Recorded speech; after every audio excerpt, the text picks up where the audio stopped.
नमस्कार, मैं हूँ बीना। स्वागत है आप सभी का मेरे चैनल स्पिरिचुअल बीना में। तो कैसे हैं आप सभी? आई होप कि आप सभी बहुत अच्छे होंगे।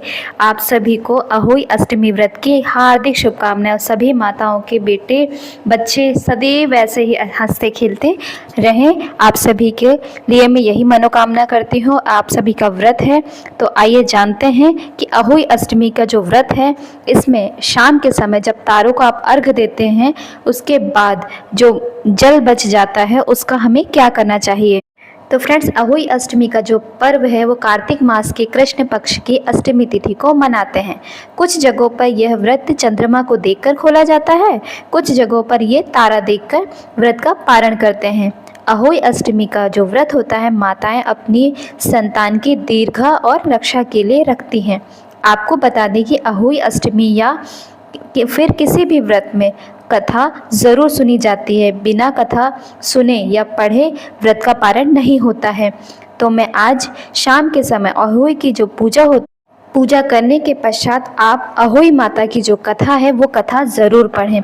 आपको कथा का तो पता ही होगा कि कथा आपको कैसे पढ़नी है। कथा पढ़ने के बाद जो आप हाथों में जो अनाज लेकर कथा पढ़ते हैं, उसके कुछ दाने माता अहोई को चढ़ाए जाते हैं, कुछ जल के लोटे में रखे जाते हैं, कुछ दीपक को रखा जाता है, उसके बाद कुछ गणेश जी को समर्पित किए जाते हैं। उसके बाद जो हम 2 मटकी यानी जो कलश हम जो रखते हैं उनको थोड़े से समर्पित किए जाते हैं। इसके बाद जो दाने बच जाते उससे लेकर शाम के समय आपको पूजा करनी है और तारों को अर्घ देना होता है। तो अर्घ देने की विधि आपको पता ही है, या अगर आपको नहीं पता है तो आप मेरे चैनल पर चेकआउट कर सकते हैं कि आपको अर्घ कैसे देना है।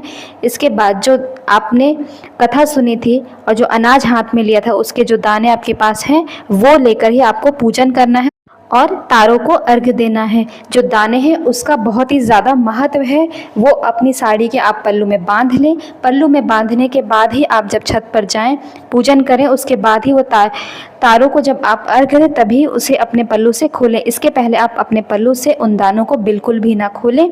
इससे कहा जाता है कि इसे बहुत ही ज़्यादा अच्छे से और ऐसे रखना चाहिए कि कोई इन दानों को देखे ना, क्योंकि ये बहुत ही ज़्यादा शुभ माने जाते हैं। तो इन्हें अपने पास बहुत ही ज़्यादा संभाल के रखे जाते हैं। एक भी दाना इधर उधर ना करें, क्योंकि कहा जाता है कि इससे बच्चों के लिए बहुत ही ज़्यादा दोष उत्पन्न होते हैं। तो इस बात का भी आप विशेष ध्यान रखें।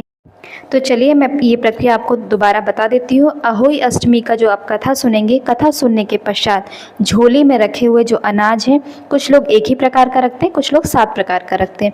7 प्रकार का आपको अनाज अपनी झोली में रखना है।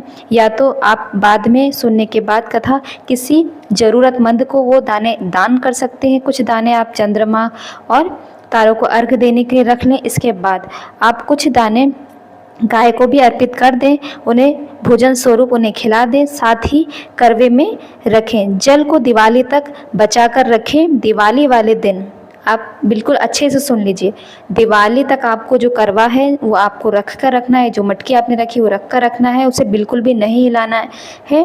दिवाली वाले दिन उसी से अपने बच्चों को स्नान कराएं। ध्यान रहे, ऐसा करने से माता अहोई की कृपा आप पर और आपके बच्चे पर हमेशा बनी रहती है और सदैव उन्हें सुख समृद्धि से नवाजती है। इसके अलावा जिनके बच्चे नहीं हैं, संतान का उन्हें सुख प्राप्त नहीं हुआ है, यदि वो चाहते कि हमारे बच्चे हो जाएं, हमें संतान का सुख प्राप्त हो, तो ऐसी महिलाओं को इस जल से ज़रूर नहाना चाहिए। पति पत्नी दोनों अगर इस जल से नहाए तो कहा जाता है बहुत ही ज़्यादा शुभ होता है। माता का आशीर्वाद यानी अहोई माता का आशीर्वाद आपको ज़रूर मिलता है और आपको संतान सुख की प्राप्ति होती है। तो आशा करती हूँ आपको ये वीडियो अच्छा लगा हो। प्लीज़ अगर आपको ये वीडियो अच्छा लगा हो तो प्लीज़ मेरे चैनल को लाइक शेयर सब्सक्राइब ज़रूर करें, ताकि ऐसे ही और भी अच्छी वीडियो आपको मैं ला सकूँ। धन्यवाद।